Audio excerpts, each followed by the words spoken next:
Hola, antes de comenzar con esta historia me gustaría que le hicieras like a este vídeo y te suscribas para poder subir más contenido como este. Novela. Hermana, en esta vida yo soy la reina. Episodio 256, el examen.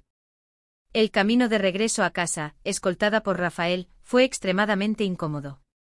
Ariadne intentó explicarle a Rafael que César realmente no la había forzado, pero Rafael la interrumpió. Parecía que ya lo sabía todo. Descansa, Ari, no hay necesidad de hablar ahora. Parecía que no escucharía nada de lo que ella dijera. Y extrañamente Ariadne tampoco sintió la necesidad de detener a Rafael y explicarle detalladamente que ella y César eran más cercanos de lo que parecía. Ella pensó fácilmente que era para que Alfonso no se enterara, y no profundizó en ese sentimiento. Para eso, tenía demasiadas tareas urgentes que hacer.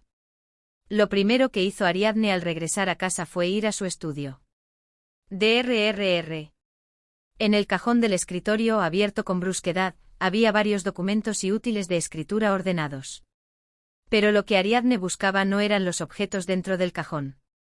Ella tomó un fajo de pergaminos apilados en el estante extensible del escritorio, justo encima del cajón. Eran las cartas que le había escrito a Alfonso, pero que no había podido enviar. Sar. Ariadne hojeó rápidamente el fajo de cartas.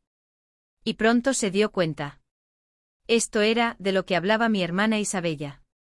La mayoría de las cartas que le había escrito a Alfonso estaban intactas en la parte delantera, pero la parte trasera, escrita recientemente, había desaparecido por completo. Sancha. Ariadne levantó la voz. Sí, señorita.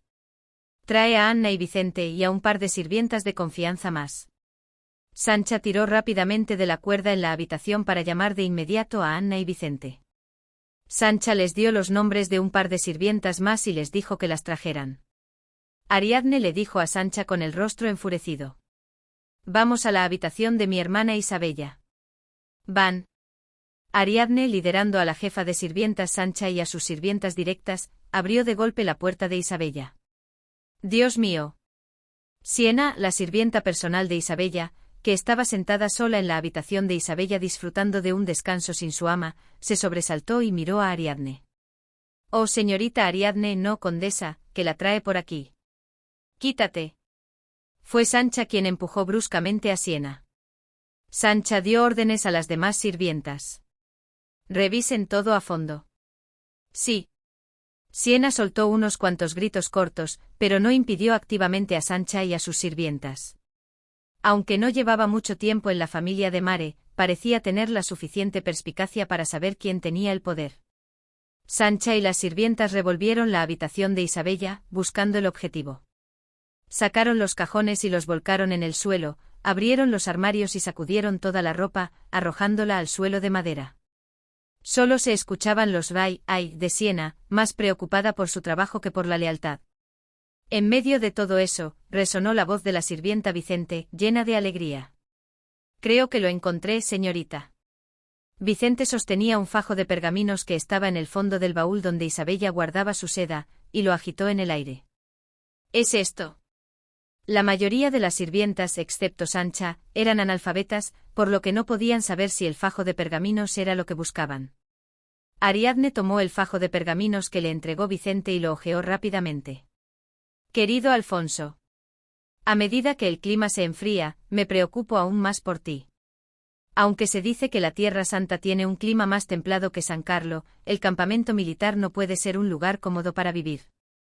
Omisión.e. Cuando la sospecha se convirtió en realidad, Ariadne se enfureció tanto que su rostro se puso rojo. Isabella. Esto había cruzado la línea. Las manos de Ariadne pasaban las páginas del pergamino aún más rápido. Parecía que la mayoría de las cartas que le había escrito a Alfonso desde aproximadamente diciembre del año pasado estaban aquí. Pero faltaban algunas páginas esporádicamente. ¿Desaparecieron o las escondió en otro lugar? Sin poder respirar, Ariadne, de pie en el centro de la habitación de Isabella, pasando las páginas del pergamino, escuchó un grito desgarrador. ¿Qué estás haciendo? La dueña de la habitación había regresado tarde del baile. Dejando a su hermano Hipólito, su pareja de baile, en la puerta, Isabella se acercó a grandes zancadas y le gritó a Ariadne. ¿Tú qué estás haciendo en mi habitación ahora mismo? Siena, que no había hecho ningún esfuerzo activo para evitarlo, se quejó tardíamente a su ama. Intenté detenerla, pero la señorita Ariadne estaba tan furiosa que... Pero a nadie le importaba Siena. Ni siquiera Isabella pensaba en resolver esas trivialidades de castigos y recompensas en ese momento. Isabella solo miró fijamente a Ariadne y gritó. Invadir la privacidad de los demás a tu antojo por mucho que estés a cargo de la casa, esto ha cruzado la línea. ¡Pac! Un ruido fuerte resonó en la habitación de Isabella. Ariadne había abofeteado a Isabella con el fajo de pergaminos que tenía en la mano. Isabella se agarró la mejilla y miró a Ariadne con una expresión de furia. La habitación quedó en silencio por un instante. ¿Estás bien, Isabella? Como era su hermano Hipólito, que estaba en la puerta de la habitación, entró corriendo. Sostuvo a Isabella y le gritó a Ariadne. Oye, ¿estás loca? ¿Cómo te atreves a levantar la mano sin más? Pero a Ariadne no le importaba Hipólito, al igual que a Isabella no le importaba Siena. Ariadne ni siquiera miró a Hipólito, sino que miró a Isabella y le espetó. Cruzar la línea, invasión de la privacidad, eso es lo que yo debería decir. Ariadne incluso abandonó el trato respetuoso que solía darle a Isabella por costumbre. Mirar las cartas de otra persona era una vergüenza insoportable. ¿Todavía dices eso después de ver esto? Isabella también se dio cuenta rápidamente de lo que era el fajo de pergaminos en la mano de Ariadne. ¡Ah! ¡Qué descaro! Pero Isabella siempre tenía algo que decir, por eso era Isabella. Ariadne, tú también eres muy dura. ¿Qué? Entre hermanas, ¿te enojas tanto por haber visto unas cartas? Isabella miró alrededor de su habitación. No es que haya recibido una respuesta, solo lo garabateé como un diario. Vas a revolver la habitación de tu hermana por haber visto un diario. Ella hizo un puchero con sus bonitos labios y miró a Ariadne. Como no me contabas nada, solo lo miré un poco porque quería acercarme a ti, ¿es para enojarse tanto? Ariadne se llevó la mano a la frente. Sí, Isabella era así. La persona que podía hacerse pasar por víctima en cualquier momento y lugar era su hermana, Isabella de Mare. Ariadne ni siquiera respondió a la sofistería de Isabella. ¿Las cartas, dónde está el resto? ¿Qué? Esto no es todo, las que faltan, ¿dónde están? Niña, ¿por qué me preguntas a mí? Isabella preguntó con una expresión descarada. ¿No las habrás puesto mal en algún sitio? Lo que hay aquí es sinceramente todo lo que tengo. Ariadne miró a Sancha como si no hubiera necesidad de decir más. Sancha, sigue buscando. Sí, señorita. Entonces las sirvientas bajo el mando de Ariadne, como si fueran una sola persona, se coordinaron perfectamente y comenzaron a registrar el resto de la habitación de Isabella. Oye, oye. Isabella se quedó perpleja, ya que no esperaba que Ariadne fuera tan contundente. Isabella, apurada, se abalanzó sobre la sirvienta que estaba más cerca de ella, después de Sancha, y la agarró del codo. Esto se debía a que Sancha era la más cercana y no parecía que la escucharía. Oye, tú, suelta esa mano. Sin embargo, la sirvienta miró disimuladamente a Sancha y sacudiendo el brazo, se deshizo de Isabella. Lo siento mucho, señorita mayor.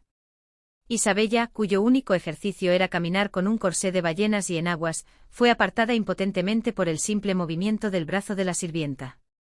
Con lágrimas en sus hermosos ojos de amatista, llamó a refuerzos. Hermano.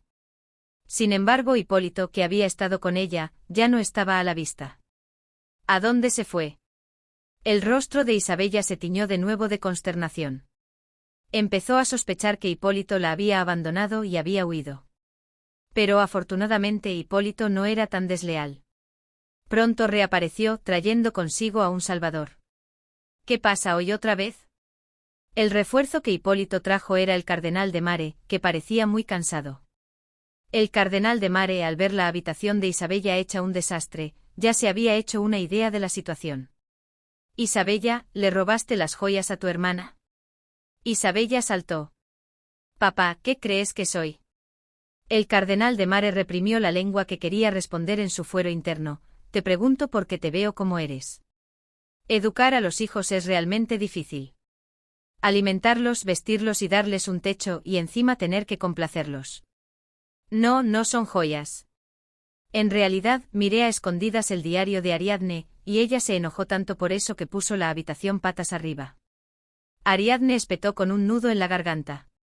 Si vas a hablar, hazlo bien, era la frase completa que ella quería terminar.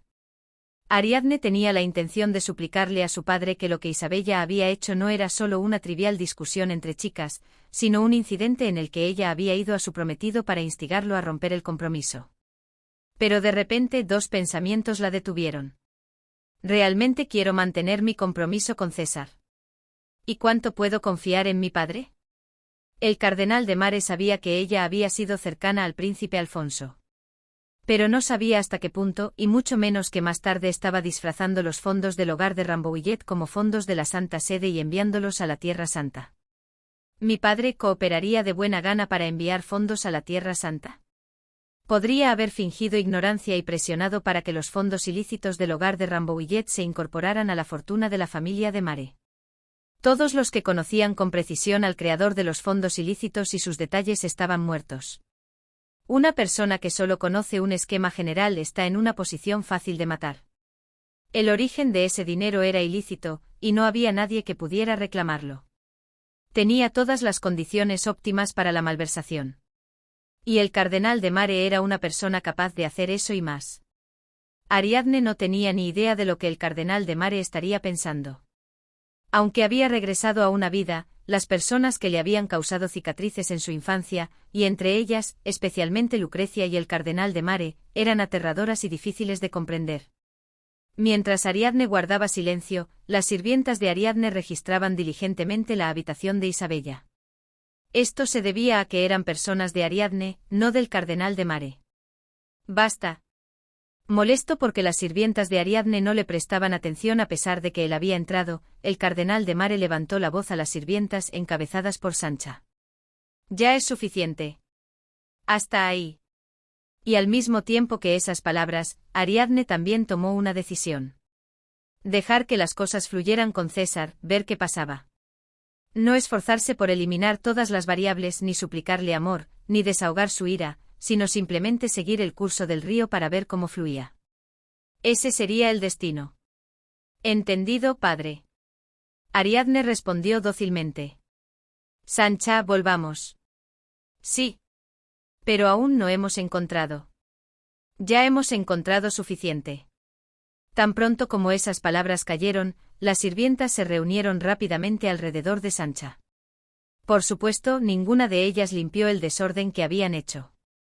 Ariadne miró a Isabella con desprecio. No vuelvas a tocar mis cosas. Isabella respondió con malicia.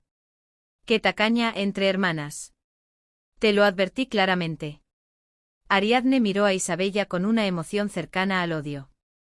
Pero a Isabella no le importó el desprecio y el odio de su hermana. Isabella era el tipo de persona que florecía en la maldad. Isabella sonrió radiantemente y Ariadne dejó a Isabella atrás y salió de su habitación. Van. Esa, solo por haber recibido un título, qué insolencia, con mi padre presente. A lo lejos se escuchó el murmullo de Hipólito, pero no importaba. Estaba cansada.